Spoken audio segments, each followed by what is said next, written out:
Alright, so in this instructional video we will be looking at techniques from Clerus Lutegerus, Royal Armouries Manuscript 133, as I teach them to my class. And we'll be starting in a manner that's kind of backwards to the way that an actual fight goes, because I find this the most useful way of learning. So instead of starting from out of distance, we're actually going to start with our swords crossed and learn some techniques fighting from the bind.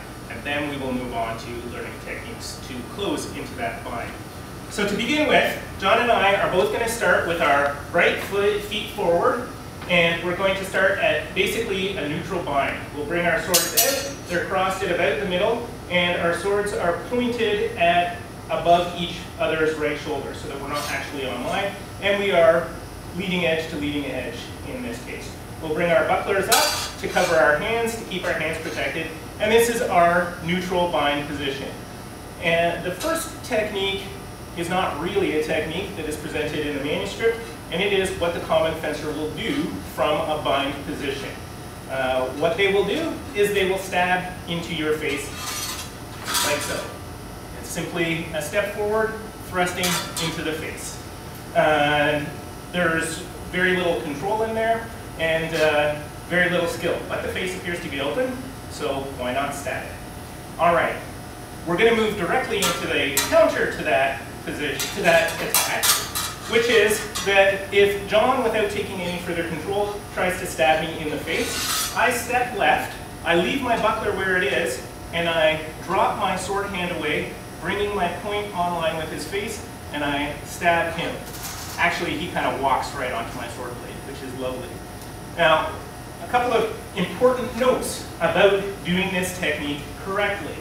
The first one is that as John's attack is coming in, I'm stepping out of the way, but I'm leaving my buckler exactly where it is. I completely free my sword of this, so I have no interference from his sword or his buckler. I only have to move one of my combat tools at a time. I don't need to move my buckler and sword simultaneously. We will show this from the other side as well. So again, from our neutral bind, John steps in to stab me in the face. I step offline, dropping my sword completely away, keeping my buckler on line. One more little comment about this. Many systems talk about things like using weak against strong and strong against weak. Sword and buckler, the buckler is always strong, so the sword can frequently be weak without compromising having a strong. My buckler is holding off John's attack in a strong manner, and my sword is now free to attack him.